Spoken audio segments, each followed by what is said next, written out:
وآخر المستجدات المتعلقة بالحادث الخطير الذي وقع بولاية الجزائر والذي خلف للأسف وفاة 18 شخصا في حصيلة الحافلة التي سقطت من أعلى الجسر باتجاه مجرى وادي الحراش. هذا الحادث الذي وقع في حدود الساعة 5:45 بعد. في الفيديو هذا نشوفوا التفاصيل كاملة عن فاجعة الحراش، واد الحراش، بعد سقوط حافلة مسافرين في واد الحراش في الجزائر، واللي خلفت خسائر بشرية كبيرة وخلات دولة الجزائر أنها تعلن الحداد عن هذه الفاجعة اللي أصابت وهزت دولة الجزائر. تفاصيل كاملة عن هذه الحادثة وأسباب هذه الحادثة وشحال ديال الخسائر البشرية اللي مشات في هذه الحادثة، كذلك تعزية الرئيس الجزائري عبد المجيد تبون. تفاصيل كاملة في هذا الفيديو هذا، شوفوا ايش قالوا ونعلقوا على الفيديو.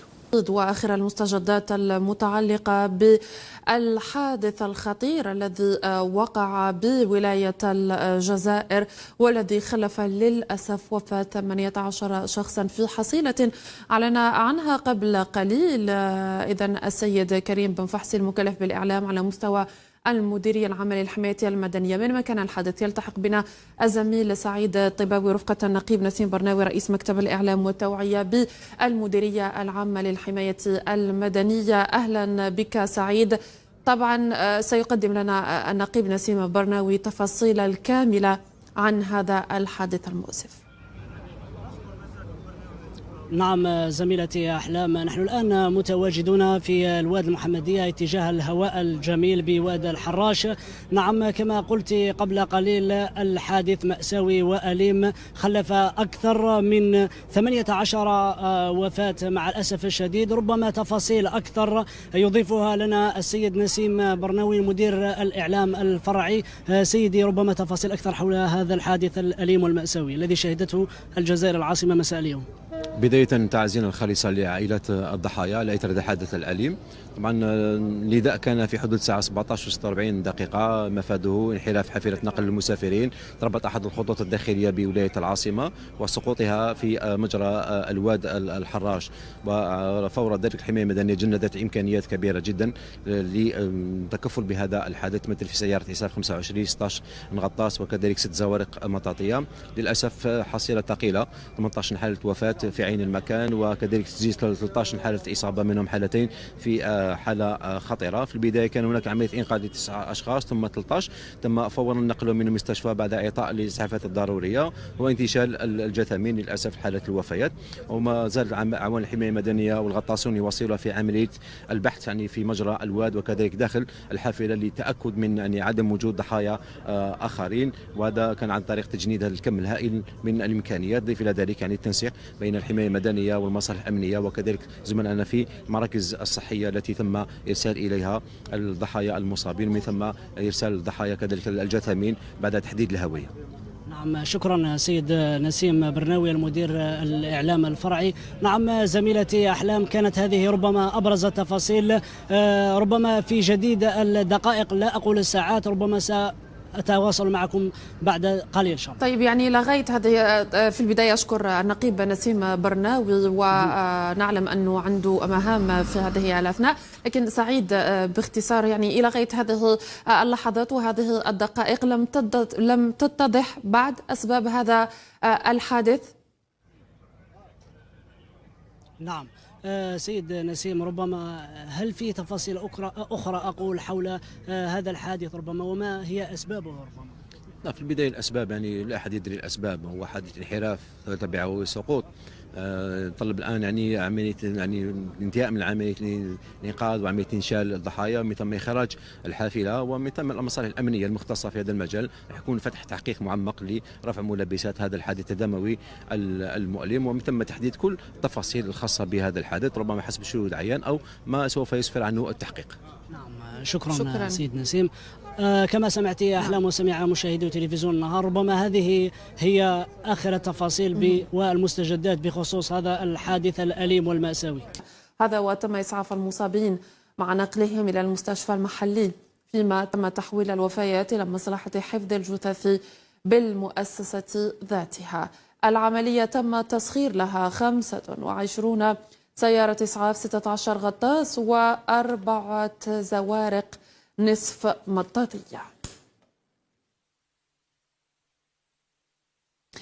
إذن هذا ونشير إذن عقب هذا الحادث مباشرة تنقل وفد إلى مكان هذا الحادث يتقدمهم مدير ديوان رئاسة الجمهورية، وزير الداخلية، وزير النقل، وزير الري، ووالي العاصمة كما نشاهد في هذه الصور، كذلك المدير العام للأمن الوطني والمدير العام للحماية المدنية، وهذا من أجل الوقوف على حيثيات هذه الفاجعة الأليمة كما نتابع في هذه الصور المباشرة عقب هذا الحادث المأساوي الذي خلف وفاة 18 شخصا وإصابة 9 آخرون. إذا تنقل وفد إلى مكان الحادث يتقدمه مدير ديوان رئاسة الجمهورية، وزير الداخلية، وزير النقل، وزير الري، ووالي العاصمة، كذلك المدير العام للأمن الوطني والمدير العام للحماية المدنية للوقوف على حيثيات الفاجعة الأليمة. هذا وكان رئيس الجمهورية السيد عبد المجيد تبون قد عز عائلات ضحايا حادث سقوط حافلة نقل المسافرين بوادي الحراش، وجاء في نص الرسالة: بكل حزن وأسى أترحم على أرواح مواطنينا الذين وفتهم المنية إثر الحادث الأليم الذي تسبب فيه سقوط حافلة نقل بوادي الحراش، وبهذا المصاب الجلل الذي تأثرنا به جميعا أتقدم بالتعازي الخالصة وصادق المواساة لأسر الضحايا، وأدعو الله القدير أن يغفر لموتانا ويسكنهم فسيح جناته، وأن يلهم ذويهم جميل الصبر والسلوان والشفاء العاجل للجرحى. إن لله وإن إليه راجعون.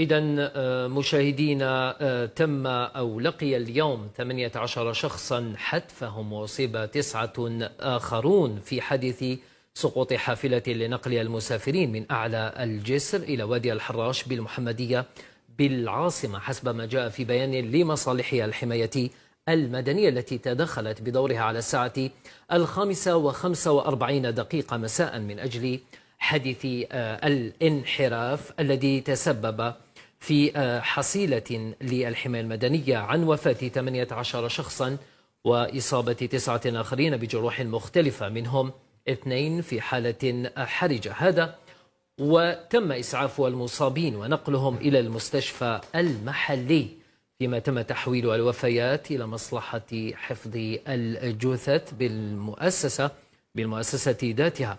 العملية والتي سخرت لها مصالح الحماية المدنية 25 سيارة إسعاف و16 غطاسا و4 زوارق نصف مطاطية. نعم، كما نتابع في هذه الصور هي حصيلة ثقيلة وصور مؤلمة جدا. نتحدث عن وفاة 18 شخصا مع إصابة 9 آخرين. مالك، في قبل ساعة كان قد تدخل معنا النقيب نسيم برناوي، تحدث عن أسباب هذا الحادث، لكن ليس كمعلومة أو ليس عن تفاصيل الكاملة، فقط اكتفى بذكر أن هذه الحافلة انحرفت. طبعا هناك المصالح المختصة. نستمع مشاهدينا ثم نعود. إذن نحن متواجدون هنا، سلطات عمومية، مصالح الأمن، بإعاز من السيد رئيس الجمهورية الذي أبى إلا أن يوفدنا هنا لأنه سمع بهذا الخبر المؤسف، هذا الخبر المحرج الذي يتعلق مع الأسف حادث مرور جد خطير. يتعلق الأمر إذن بانحراف حافلة من أعلى الجسر إلى حافة واد الحراش، وإثرها نسجل أقول عدد كبير نسبيا نتاع الوفيات. 18 شخص توفى رحمهم الله، وكذلك 24 جريح، منهم 5 راهم متواجدين في المستشفى في عناية مركزة، والأغلبية 16 واحد يعني تم مغادرتهم من المستشفى بعد إذن الإسعافات الأولية. إذا إثر هذا الحدث فيه مخطط للإسعاف والنجدة. الكل راهم متواجدين هنا باش نقوموا أولا بمعرفة بالتحقيقات لمعرفة يعني سبب هذا الحادث، ولا يمناش كيف انه يرجعوا الى الوضعيه تاع الحافله والى قدنا. المهم التحقيق سيبين كل هذا. وثاني كذلك لنترحم على ارواح 18 من ركاب هذه الحافله. السيد رئيس الجمهوريه كذلك كلفنا لنقدم تعازيه لعائلتنا. احنا نتمناو النداء اللي نقوم به هو ان مثل هذه الكوارث توقف. رانا نسجلوا يوميا، وهذا لكن راجع الى سبب هو اولا عدم مع الاسف التحكم في يعني في السيارات، وعدم الحافلات في وضعيات نوعا ما صعبه ماشي يعني اللي دائما تسبب فيها احداث. رانا نسجل على مستوى الخط الوطني يوميا حوادث مثل هذه نتاسفوا لها.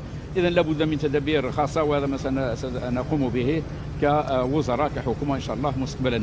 المهم السيد رئيس الجمهوريه يتابع بكثب اذا هذه الحادثه، ورانا في اتصال معه، ولا يسعنا الا ان نترحم على كل هؤلاء، ونتمنى ان شاء الله تكون هذه اخر باس ان شاء الله، ولا نسجل مثل هذه العمليات. مثل تلاحظوا الاعمال تاع الاسعاف تمت كل 18 هذو من متواجدين. الوفيات راهي مسجله. ان شاء الله سنقوم يعني بتشخيص معرفه هوياتهم. وبالنسبه للجرحى ما عدا الخمسه اللي مازالوا متواجدين بالمستشفيات، الاخرين كل غادروا ان شاء الله. هذا هو. يوم امس اهتزت الجزائر على واقع فاجعه كبيره في العاصمه الجزائر بعد سقوط حافلة المسافرين العاصمة الجزائر بواد الحراش اللي خلفت خسائر بشرية كبيرة، 18 القتيل و9 ديال الإصابات. استنفار أمني كبير حول هذه الحادثة واللي هزت الجزائر بالكامل. فتح تحقيق عن أسباب هذه الحادثة اللي قالك أنها انحراف الحافلة عن المسار ديالها، واللي خلاها أنها طاحت من جسر عالي وجات في واد الحراش في فاجعة كبيرة في العاصمة الجزائر. وكي لاحظتوا معنا أن الحافلة أنها يعني من النوع القديم. رئيس الجزائر عبد المجيد تبون أنه يعلن عن حداد في الجزائر وتنكيس الأعلام الجزائرية ليوم واحد حدادا على أرواح هاد الفاجعة ديال واد الحراش، وقدم لهم التعازي لعائلة الضحايا. أسباب الحادثة حاليا مازال ما معروفة، لكن تم فتح تحقيق في الواقعة لأجل معرفة الأسباب الحقيقية عن سقوط الحافلة في واد الحراش في العاصمة الجزائر. لما الله يرحمهم، مصابين الله يشافيهم. كان هذا هو فيديو اليوم. خلونا نتعرفوا في التعليق حول هذه فاجعة واد الحراش في العاصمة الجزائر. في نظركم شنو هي الأسباب اللي خلات هذه الحافلة ديال الركاب أنها تطيح من الجسر وتسقط في واد الحراش؟ خلونا نتعرفوا في التعليق. نشوفكم فيديو قادم. تحياتي.